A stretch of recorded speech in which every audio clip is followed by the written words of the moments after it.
So ito po mga kaparing mga kababayan, good news po dahil base po sa survey na lumalabas para po sa mga tatakbong senador o mga pwedeng manalo sa pagkasenador sa 2028 ay nangunguna po si Mayor Vico. Tara, pag-usapan natin.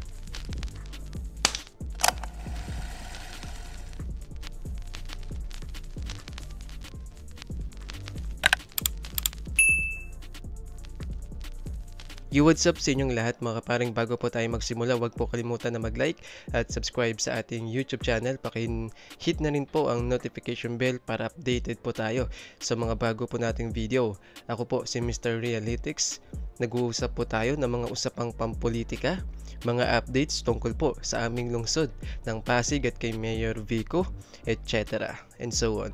So ito, pag-usapan po natin dito nga po sa bagong survey po na lumabas, no, kung saan dito po ay nakalagay kung sino po yung mga pasok sa top 10 o top 12 na mga pwedeng manalong senador base po sa survey para po sa 2028 election. So ito, so ito po mga kaparing, ang survey po na ito ay base po sa Tongariro survey. Dito po ay isinagawa po ito mula July 18 hanggang July 20 sa lahat po ng region o rehiyon sa buong bansa. Okay, so magsimula po tayo mga kaparing sa 15 spot, no? So hanggang sa pinakauna. Okay, simulan po natin 13 to 15 spot. Nangunguna po dyan si Abby Binay na meron pong 24%, 24.60%. Pang 12, 12 to 15 spot po ay si Jinggoy Estrada na may 25%. Gatchalian na merong 25.87%. Tapos sumunod naman po ay si Bong Revilla na pasok po sa 11 to 14 spot na meron pong 26%. Tapos sumunod naman itong si Sani Angara na pang 10 to 13 spot na merong 27.65%. Sumunod po dyan si Benhar Abalos na meron pong 29%, pang 9 to 11 spot. And then sumunod po itong si Robin Padilla na pang 9 to 10 spot with 30%. Tapos si Ben Tulfo pang 8 spot po na may 32.2%. Pang 7 po ay itong si Alan Peter Cayetano na may 34%. Pang 6 po ay itong si Paulo Duterte, anak po ng dating Pangulo at kapatid ng ating VP na merong 36.57%. Pang 4 to pang 6, so same po ito kay Paulo Ligarda na may 37%. Sumunod po dyan si Chis Escudero na may 37%. Pang-4 na spot. Tapos pang 3rd spot po ito po ay si Grace Poe na merong 46%. Pangalawa po ay itong si Raffy Tulfo na merong 55%. At ang nangunguna po sa survey, syempre wala pong iba kung hindi si Mayor Vico na nakakuha po ng 61%. Although wala pa naman pong malinaw kung tatakbo po si Mayor Vico sa pagkasenador sa 2028. Pero dito pa lamang po base po sa Tongariro survey ay number 1 na itong si Mayor Vico. So malaki po talaga ang pag-asa ni Mayor Vico na manguna at manalo kapag siya po ay tatakbo sa 2028. Pero ito, marami po sa ating mga kababayan ang nalungkot at nadismaya base po sa survey na ito. Although ito po ay survey pa lamang at hindi pa sigurado kung ang lahat ng mga nakapasok dito ay talagang mananalo. Kasi ang magiging paraan para malaman naman po talaga kung sino yung mga mananalo ay ang araw po ng botohan sa 2028 kung saan nakasalalay po sa ating mamamayan kung sino po ang mga iluluklok natin sa pwesto. Pero ito mga kaparing, para sa akin ito para sa akin lang po ito para sa akin po ito, hindi po sa hindi ako nagagalingan sa mga nakapasok dito, pero para sa akin ang mas deserving po talaga, no, ang mga deserving lang talaga na nakapasok dito ay itong si Mayor Vico at si Raffy Tulfo. And the rest, kasi alam mo yun, dapat sumubok naman po tayo ng bago. Although si Raffy Tulfo ay siya ay naka-isang termino na, pero si Mayor Vico po talaga yung pinaka-deserving po talaga dito. Sumunod po itong si Raffy Tulfo. Hindi naman po sa hindi ako nagagalingan sa mga nandito.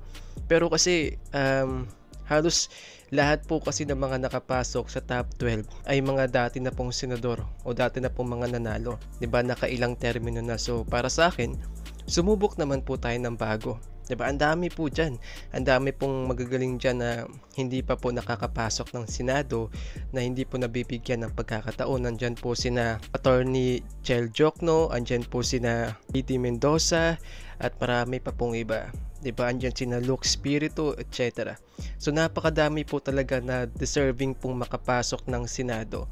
Karamihan po dyan mga abogadong meron na pong kasanayan, mga abogadong marami na pong napatunayan, 'di ba, sa loob at labas man ng ating bansa, kagaya po ni Heidi Mendoza. Napakarami na po niyang napatunayan. Hindi lamang po, 'di ba, nagsilbi rin po siya bilang, I guess kung hindi po ako nagkakamali, siya po ay nagsilbi na rin po sa United Nations. So napakarami po talagang magagaling na dapat pong nakapasok dito sa survey na ito. Although hindi pa naman po ito sigurado, lahat naman po nagpabago. Pero yun nga, masaya po tayo kasi Mayor Vico po ay number 1 nangunguna. Pero paano kung hindi pala tatakbo si Mayor Vico? Eh di, yung mananalo po sa 2028 ay sila pa rin, 'di ba? Wala, yung mga dati pa rin.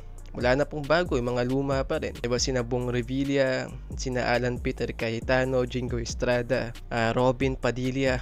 Hindi ako sang-ayon sa mga taong ito, ha. Pero dapat po kasi sumubok naman po tayo ng bago. Kasi malay po natin kapag sumubok po tayo ng mga bago na napakarami na pong napatunayan sa politika, sa kanilang mga career, no? Napakarami na pong nagawa. Mali po natin, doon po natin makita, umahanap yung tunay na pagbabagong hinahanap natin. Kaya nga po hindi natin masisisi yung mga kababayan natin na nagsasabi po na nakakahiyang maging Pilipino.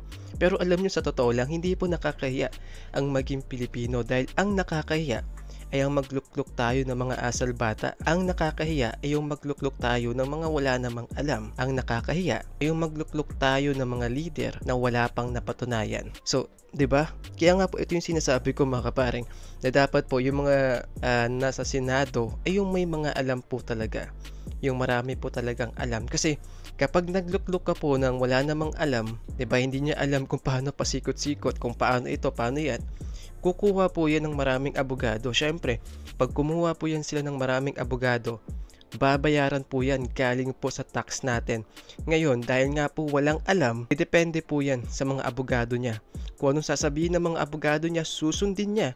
Kasi nga po wala po siyang alam, hindi niya alam kung makakabuti ba ito o makakasama ito sa atin. So kumbaga, diktahan lang po yan ng mga nakapaligid sa kanya. Yan nga pong kagandahan, advantage po kapag ikaw po ay isang abogado o kapag ikaw po ay may alam talaga sa politika. Kahit di ka abogado, basta may alam ka sa politika. Alam mo kung ano yung tama, alam mo kung ano yung mali, alam mo kung paano gawin to, alam mo yung mga proseso.